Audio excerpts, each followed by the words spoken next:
Vamos voltar a falar a respeito da tal PEC da blindagem. Tem muito ouvinte mandando para cá a mensagem dizendo só, vocês têm que chamar de PEC da impunidade, porque a coisa parece que vai aumentar ainda mais. Não houve acordo e a Câmara adiou a votação da PEC, não é isso, Orengo? Bom dia para você.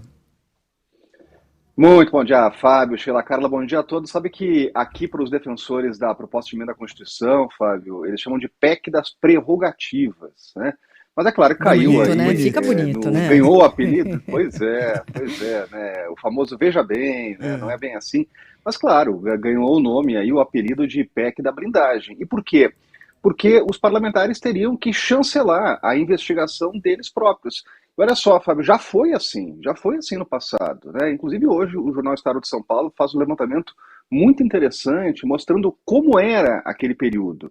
De 88, data da Constituição, até 2001, 224 parlamentares se livraram lá de investigação, não é nem de punição, é de investigação. Eles não foram investigados porque o Congresso Nacional não autorizou, né? Então, a regra anterior permitia o Congresso Nacional autorizar ou não a investigação de parlamentares, né? Então, essa proposta ela estabelece a volta desse mecanismo constitucional, né? E é claro que isso traz muita reação externa ao Congresso Nacional e dentro do Parlamento. Quando essa proposta, quando o texto ele foi conhecido ontem, as mudanças eram tão significativas que a avaliação dos parlamentares era o seguinte: olha, o impacto é tão grande que esse texto, indo para a votação, ele pode cair imediatamente, pode não conseguir lá os 308 votos. Então é melhor esperar, deixar para a semana que vem, e aí sim avaliar e fazer uma avaliação mais profunda para a votação, né? Então, mexe em mecanismos aí realmente muito significativos. E a pergunta que fica é o seguinte: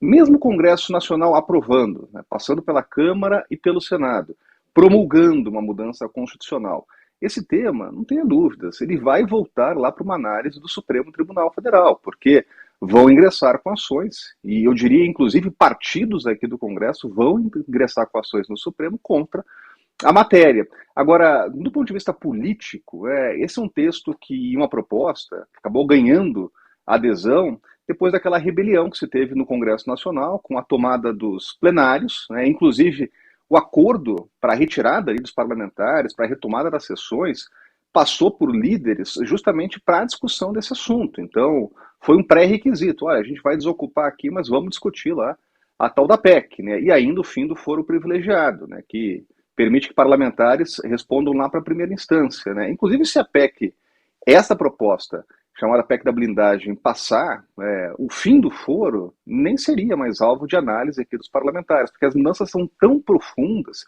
que aí sim teria uma restrição muito maior, uma proteção muito maior aos parlamentares. E aí a gente vai para os discursos, né? A oposição defende que é importante ter lá a garantia das prerrogativas, uma proteção maior aos parlamentares diante de ações do Supremo Tribunal Federal. O Centrão, que é aquele grupo hegemônico hoje do Congresso, sempre defendeu essa tese e viu nessa rebelião uma oportunidade de pautar esse assunto. E a manifestação do governo para a base é o seguinte: olha, não se metam nesse assunto, a gente tem que votar lá o imposto de renda, né, ou a isenção de R$ 5.000 do imposto de renda, então a gente não pode contaminar a pauta do Congresso, mas é um tema muito espinhoso e diante de tanta discussão e divergência ficou realmente para a semana que vem, mas ainda com muita pressão aí para ser aprovado.